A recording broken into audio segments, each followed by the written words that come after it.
Like the lead character in the movie Top Gun, he was a rebel and a nonconformist who chaffed at party doctrine and often embraced unorthodox positions for a Republican. He saw himself as independent-minded. Others viewed him as disruptive, reckless, and inept. As the GOP nominee for president in 2008, he had run a miserable losing campaign that was notable mostly for his chronic mistakes and misjudgments. Newsweek called it aimless and chaotic, wondering in a headline if it was the worst ever campaign. That was a generous assessment. It was no wonder that McCain loathed Trump. The two men had traded insults for years, but in July 2015, while campaigning in Iowa, Trump had raised the level of rancor by disparaging McCain's status as a war hero. The Arizona senator was livid and never seemed to set aside the invective that Trump had hurled at him. 2 years later, McCain groused to a 60 Minutes interviewer that the president had failed to apologize.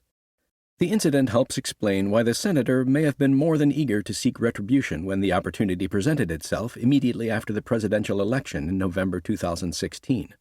Simpson and Steele had been industrious and relentless in proliferating their dossier. They had given it to the media, the FBI, the DOJ, the State Department, the CIA, and other intelligence agencies, as well as the British government. Sir Andrew Wood, who had served as the United Kingdom's ambassador to Russia and had ties to Steele's company, Orbis Business Intelligence, had been briefed on the document's contents. He would become a key player. It was Wood who decided to tip off David Kramer, McCain's longtime associate, while they attended a security conference together in Halifax, Nova Scotia. So alarmed, or excited, was Kramer that he scheduled an impromptu summit. Wood, Kramer, and McCain met privately on or about November 19, 2016, whereupon the ambassador began spinning the tall tale of how Trump was in league with Putin and the Russian government. The incontrovertible evidence was contained in memos by Steele. Preposterous as the story was, McCain was anxious to exploit it against his nemesis. Kramer was dispatched to London to meet with Steele, and his document was thereafter obtained. Once McCain had his hands on the dossier, the dissemination process commenced. The senator met with Comey on December 9th and gave the document to the director. McCain would later deny having done that, only to eventually recant. Of course, the FBI already possessed the dossier, having received it from various sources in periodic installments over the previous 5 months. Simultaneously, Kramer began a comprehensive campaign to blanket the media with the false but provocative allegations. He met with or spoke to a dozen reporters, including from CNN, ABC News, The Guardian, NPR, McClatchy, Mother Jones, The Washington Post, and The Wall Street Journal. Yet no one was informed that the dossier had been financed by Hillary Clinton's campaign and Democrats. Conveniently, Steele's disqualifying anti-Trump bias and subsequent termination by the FBI for leaking and lying were also concealed.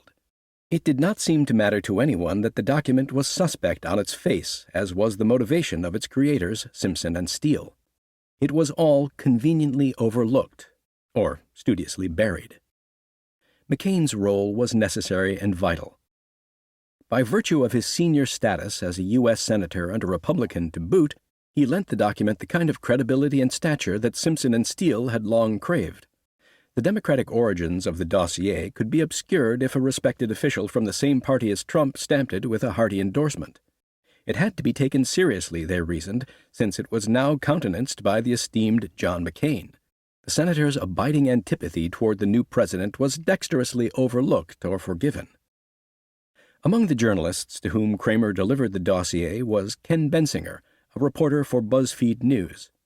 In his deposition, Kramer told a ridiculous story of stepping out of the journalist's office for a period of time and leaving the dossier behind, not realizing that Bensinger would photograph it with his iPhone. Right. Kramer later confessed that that account was untrue and that he had, in fact, given the reporter a copy. Kramer admitted to another false statement he had made to Steele. Hence, Kramer is a completely unreliable witness, except for the fact that he obtained the dossier and gave it to journalists. BuzzFeed published the document for the first time on January 10, 2017, just 10 days before Trump would be inaugurated. CNN aired its story about it the same day. It had been leaked to the network by the Director of National Intelligence, James Clapper, who proceeded to condemn leaks in his television appearances. The story was about to explode as newspapers and television networks raced to implicate Trump as an agent of Russia who had stolen the election from Clinton. The witch hunt was on.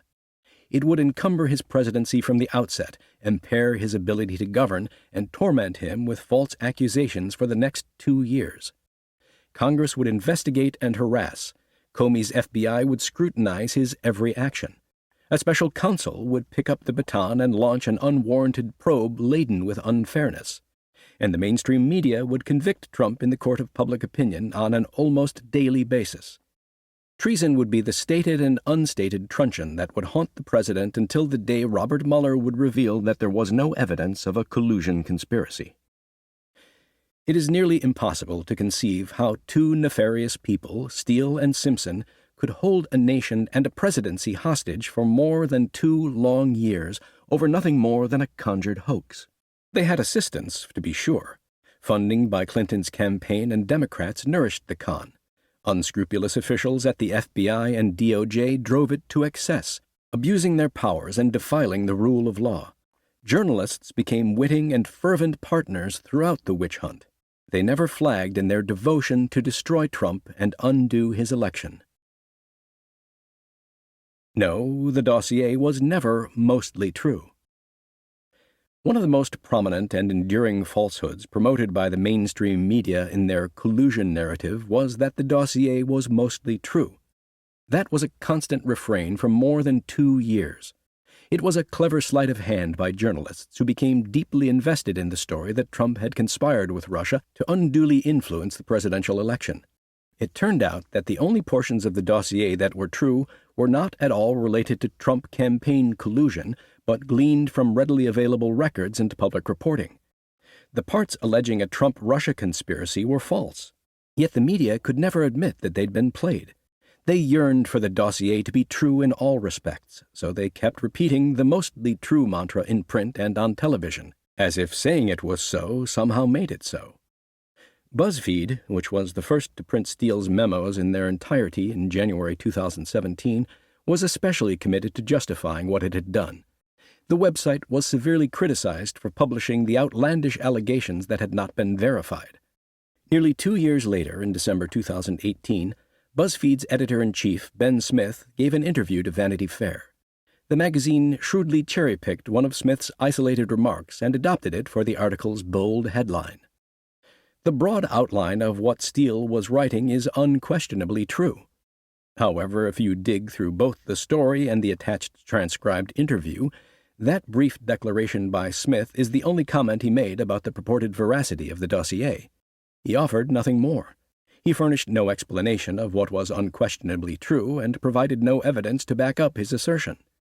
The article's author, Joe Pompeo, who presumably posed the questions, did not bother to ask the natural and inevitable question, what exactly in the dossier is unquestionably true? His complete lack of curiosity suggests that Pompeo himself had accepted the document as the equivalent of gospel written in stone. Hence, readers were left with the distinct impression that Steele's document must be true. Period. No challenge was made and no criticism was offered. It was simply recognized and sanctioned on faith alone. Consistently on CNN, MSNBC, and several broadcast networks, anchors and reporters repeated the theme that the dossier was mostly true. So did their guests. Ex-CIA Director John Brennan and former Director of National Intelligence James Clapper, both of whom had served under Obama, were particularly adept at leveling the fiction without enumerating details. That extended to their print interviews as well. In a question-and-answer session with Salon that was picked up by other news outlets, Clapper proclaimed, "Some of what was in the dossier was actually corroborated, but separately, in our intelligence community assessment, from other sources that we were confident in." He tendered no explanation of what parts had been corroborated. Instead, he claimed, "We did not use the dossier as a source for the intelligence community assessment. That's point 1. Later, he added, "As time has gone on, more and more of it has been corroborated, but I can't actually give you a percentage." That may be the most important moment in the entire mass delusion. How could the average citizen, watching the media frenzy, figure out what had actually happened? The easiest answer was to listen to what the former head of intelligence said, and here he was saying that intelligence agents looked into it and most of it was true.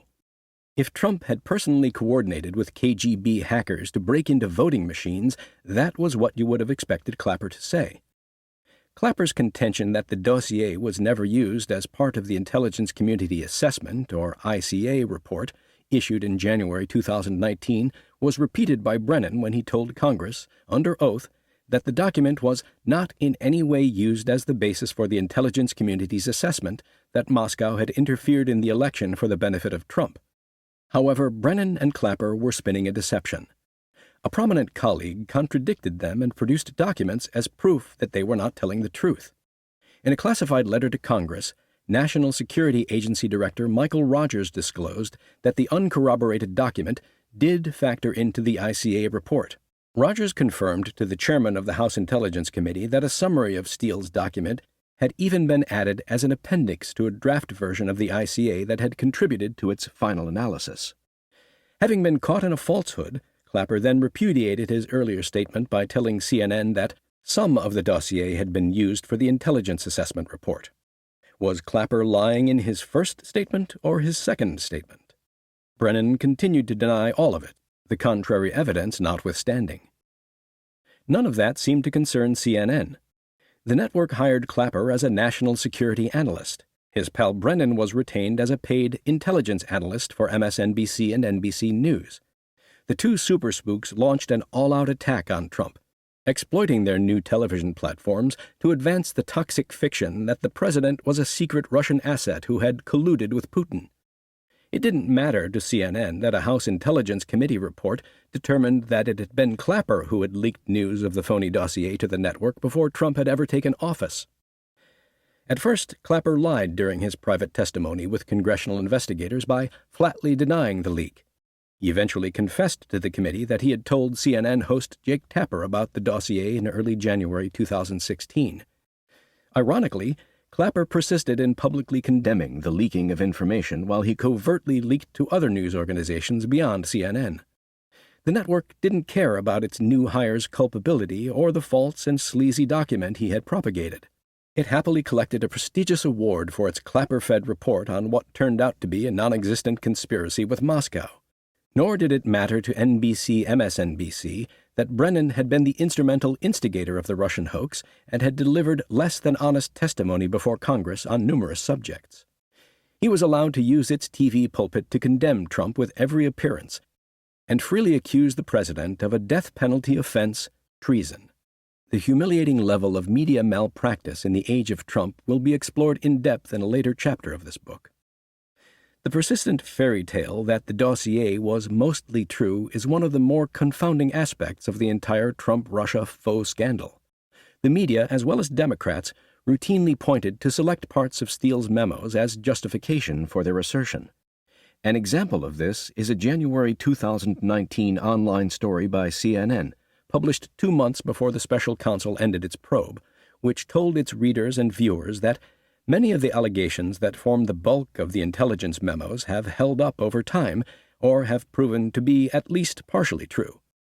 The network then explained what parts were true or partially true. It turned out that all of those earth-shattering parts were simply a restatement by Steele of what had already been a matter of public record before Steele ever composed his memos. In other words, the ex-British spy mined old information and sold it as new. He appears to have gathered some of it from the internet, newspapers, or television stories. The CNN story is worth examining because it proves the point and is illustrative of what other journalists contended. The reporters identified 4 sections of the dossier that they claimed were true. First, CNN cited Steele's claim that there had been Russian meddling in the 2016 election. Yes, that is an obvious truth. But it has been true for decades and well chronicled and documented by various intelligence agencies throughout the years, as noted in the ICA report. An intelligence agent such as Steele would have been well aware of that. The Russians have attempted to sow discord in Western elections in much the same way that the U.S. government has spread false information to influence elections in other nations of the world. It is a frequent practice. There is nothing new in this. It's old news. Yet the media sold it as a stunning revelation. But Steele added a new dimension to it by claiming that Trump had been involved in the Russian interference. There was no evidence of it when the dossier was written, nor is there any evidence of it now. Second, CNN repeated Steele's claim that there had been secret contacts between Trump's team and Russians during the campaign, adding that they had involved at least 16 Trump associates. The genesis of that yarn came from a February 14, 2017 story in the New York Times that cited unnamed officials as its source. McCabe reportedly shot down the story, stating, "It's total bullshit. It's not true." Comey told Congress under oath that the article, in the main, was not true. Yet the media did not care that the FBI had debunked it. Journalists continued to perpetuate the fiction without attempting to establish even a semblance of balance by reporting that there had actually been more known contacts between the Hillary Clinton campaign and Russians. The mainstream media largely ignored evidence from the Ukrainian embassy that during the 2016 campaign, a contractor for the Democratic National Committee solicited dirt on Donald Trump's campaign chairman and even tried to enlist the country's president to help in an effort to boost Clinton's chances against her opponent. Both Republicans and Democrats had numerous conversations with Russian officials before and during the campaign. Many of them were public knowledge, while others were not. So what? Foreign policy is always a relevant election issue, and no law is violated by engaging in constitutionally protected speech. This includes discussions or communications with foreigners and foreign governments. Absent some evidence of a conspiracy to defraud an election, it is not a crime to meet or talk with a Russian. Once again, Steele's dossier took otherwise legal and permissive contacts and contorted them into a plot to rig the presidential election result. Proof of such a scheme never emerged. Steele's account of it was nothing more than a fiction that was then exaggerated and animated by the media. Third, CNN recited Steele's claim of Trump's real estate dealings in Russia. No real estate deals were ever consummated by Trump, despite periodic efforts to explore potential development projects and licensing agreements in both Moscow and St. Petersburg in an effort to expand the Trump brand. Dating back to 1987, before the fall of the Soviet Union, Trump had begun scouting prospective partners and government permission to discuss the construction of hotels, office buildings, and mixed-use commercial and residential towers. He had made several visits to Russia. The ventures were often publicized and well known. That was likely how Steele gained the information. From time to time, plans were drawn and discussions were held. However, nothing ever came to fruition. A year before the presidential election, Trump signed a letter of intent to discuss the construction of a Trump Tower along the Moscow River. As before, the talks ended without an agreement in mid-2016. No contracts were signed and nothing was built or licensed. Given the worldwide presence of Trump Organization projects, it would have been extraordinary if he had not at least explored the idea of a real estate venture in Russia.